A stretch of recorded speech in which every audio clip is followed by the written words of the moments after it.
70 জনের ওপর মারা গিয়েছে, এর দায় কার? কে নেবে এর দায়? অভিষেক বন্দ্যোপাধ্যায় হন বা মমতা বন্দ্যোপাধ্যায়, তাদের এই যে কর্মসূচিগুলো, সরকারি সভা হোক মমতা বন্দ্যোপাধ্যায়ের ক্ষেত্রে, অভিষেক বন্দ্যোপাধ্যায়ের ক্ষেত্রে যে মেগা শোগুলো এই মুহূর্তে করছেন উনি, প্রত্যেকটা সভায় এই প্রশ্ন কিন্তু তুলছেন। নির্বাচন কমিশনের ভূমিকা নিয়ে যেমন প্রশ্ন তুলছেন এনারা, তার পাশাপাশি এতগুলো মৃত্যুর দায় কার সেই প্রশ্নও তুলেছেন। আজকেও শুনলেন আপনারা মাননীয় মুখ্যমন্ত্রী মমতা বন্দ্যোপাধ্যায় কি বলছেন। পাশাপাশি শুভেন্দু অধিকারী, রাজ্যের বিরোধী দলনেতা, তিনি সাংবাদিকদের মুখোমুখি হয়েছিলেন আজকে। পাল্টা কি বলেছেন দেখাই আপনাদের, দেখুন। আবার একটা ভোট আসছে, তাই আবার এনআরসির জুজু দেখাতে হবে। তাই মমতা বন্দ্যোপাধ্যায়ের এখন অস্ত্র হচ্ছে এসআইআর। ব্যবহার করছেন কাকে? ঠাকুর বাড়ির মধ্যে তৃণমূল কংগ্রেসের সঙ্গে থাকা মাননীয়া শ্রীমতী মমতা বালা ঠাকুর মহোদয়া, রাজ্যসভার সাংসদ এবং তৃণমূলের একটা অংশ। সিএ কার্যকর হওয়ার পরে প্রমাণ হয়েছে যে এটা এনআরসি নয়, এর সঙ্গে ডিটেনশন ক্যাম্পের কোনো সম্পর্ক নেই।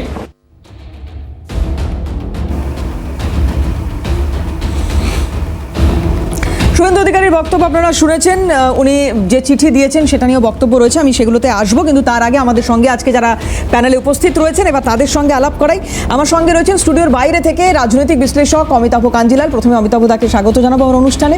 আমার সঙ্গে স্টুডিওতে যারা রয়েছেন, কংগ্রেস মুখপাত্র অশোক ভট্টাচার্য, অশোক দাকে স্বাগত জানাবো, এবং বিজেপি তরফ থেকে মুখপাত্র অরিজিৎ বক্সি, অরিজিৎ দাকেও স্বাগত জানাবো। আমি আসবো প্রত্যেকের কাছে, কিন্তু শুরুতেই একটু অমিতাভ দার কাছে যাই। অমিতাভ দা, এসআইআর নিয়ে পারদ তো চড়ছেই, কিন্তু এই যে একে অপরকে বলছেন না যে ভুল বোঝানো হচ্ছে, ঠিকটা কে বোঝাচ্ছে জানি না, কিন্তু একে অপরের বিরুদ্ধে ভুল বোঝানোর যে সরাসরি অভিযোগগুলো করা হচ্ছে, সাধারণ মানুষ কি কনফিউজড এই জায়গায় দাঁড়িয়ে? কি মনে হচ্ছে আপনার, কি হতে চলেছে 14ই ফেব্রুয়ারির পর? কি দেখবো আমরা?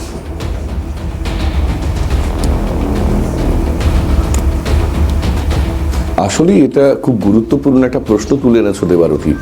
সমস্যা হচ্ছে একটি সাংবিধানিক প্রক্রিয়া, তার খুঁটিনাটি সম্পর্কে সাধারণ জনগণের নখদর্পণে সমস্ত তথ্য, সমস্ত বিষয় না থাকাটাই কি বলবো স্বাভাবিক।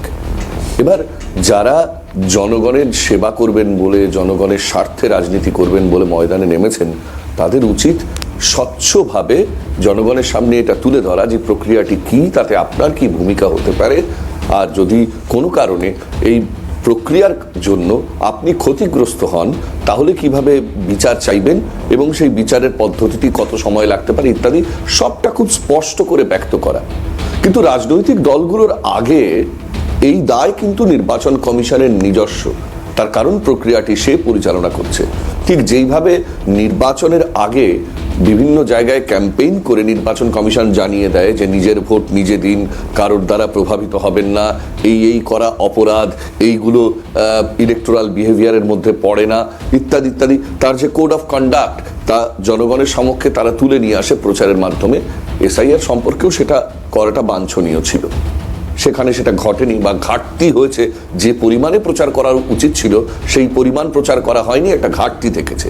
আর এই ঘাটতির সুযোগ নিয়েই যারা ঘাপটি মেরে পড়ে থাকেন যে ব্যবস্থার ভেতরে কি করে একটা অস্থিরতা জাগিয়ে তুলে তার মানে যদি অমিতাভ দা আপনি এটা বলছেন যে এটা আনপ্ল্যান্ড, আর একটু সময় নেওয়া উচিত ছিল বা এগুলো করা উচিত ছিল, সেটা করেনি কমিশন। বিহারে তো এত জটিলতা হয়নি। নিঃসন্দেহে আবারও বলছি, এসআইআর এমন একটি প্রক্রিয়া যাতে ভোটদাতা নাগরিকদের প্রত্যেকের অংশগ্রহণ সুনিশ্চিত করাটা উচিত। সেটা করতে গেলে প্রত্যেকের কাছে কে কি প্রক্রিয়ায় অংশগ্রহণ করবেন এবং সেই প্রক্রিয়াতে তারা তাদের দায়িত্ব পালনের পর কি হবে, সমগ্র প্রক্রিয়াটি স্বচ্ছভাবে জনগণের জনসমক্ষে তুলে নিয়ে আসা উচিত। তার জন্য পর্যাপ্ত প্রচার দরকার। গ্রামাঞ্চলে, প্রান্তিক অংশগুলোতে, চা বাগানে, বস্তিতে, সমস্ত জায়গায় শিক্ষিত মানুষ নিজের মতো করে সেটা বুঝে নেওয়ার জায়গা Exactly. রাখেন।